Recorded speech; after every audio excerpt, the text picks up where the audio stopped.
ನಮ್ಮ ಬೋರ್ವೆಲ್ ಮೋಟ್ರಿಗೆ ಏನೋ ಆಗಿದೆ, ಸ್ಟಾರ್ಟ್ ಆಗ್ತಾ ಇಲ್ಲ, ಏನಂತ ಗೊತ್ತಿಲ್ಲ. ಈಗ ಹೊರಗಡೆ ತೆಗೆದು ನೋಡಬೇಕು ಏನಾಗಿದೆ ಅಂತ. ಸೊ ಮೋಟರನ್ನು ಎತ್ತಲಿಕ್ಕೋಸ್ಕರ ಒಂದು ಮಿಷಿನ್ ಬಂದಿದೆ. ಈ ಮಿಷನ್ ತುಂಬ ಈಸಿಯಾಗಿ ನಾವು ಮೋಟ್ರನ್ನು ಲಿಫ್ಟ್ ಮಾಡ್ಬೋದು. ಬೋರ್ವೆಲ್ ಮೋಟ್ರೆಲ್ಲ ಡ್ಯಾಮೇಜ್ ಆದರೆ ತುಂಬ ಕಷ್ಟ ಅಲ್ಲ ಅದನ್ನು ಎತ್ತಲಿಕ್ಕೆ, ಮತ್ತು ಅದನ್ನು ಬೋರ್ವೆಲ್ಲಿಗೆ ಹಾಕ್ಲಿಕ್ಕಾದರೂ ಕೂಡ ತುಂಬ ಕಷ್ಟ ಆಗುತ್ತೆ. ಆದರೆ ಈ ಥರ ಮಿಷಿನೆಲ್ಲ ಇದ್ದರೆ ಸ್ವಲ್ಪ ಈಸಿ ಆಗುತ್ತೆ.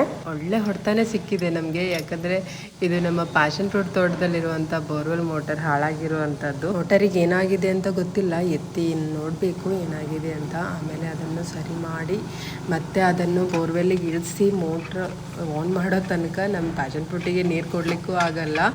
ಏನು ಮಾಡೋದು, ಈ ಥರ ಬೋರ್ ಮೋಟ್ರೆಲ್ಲ ಮಧ್ಯ ಮಧ್ಯೆ ಹಾಳಾದರೆ ತುಂಬ ಕಷ್ಟ ಆಗುತ್ತೆ. ತೋಟಕ್ಕೆ ನೀರು ಕೊಡೋದು ಎಲ್ಲ ತುಂಬ ಕಷ್ಟ ಆಗುತ್ತೆ. ಸೊ ಒಂದು ಪ್ರಕಾರ ಮೋಟ್ರನ್ನು ಮೇಲೆ ಎತ್ತಿದ್ವಿ, ಇನ್ನು ಇದನ್ನು ನೋಡಬೇಕು ಏನಾಗಿದೆ ಅಂತ, ಆಮೇಲೆ ಸರಿ ಮಾಡ್ಕೊಳ್ಬೇಕು ಬೇಗನೆ.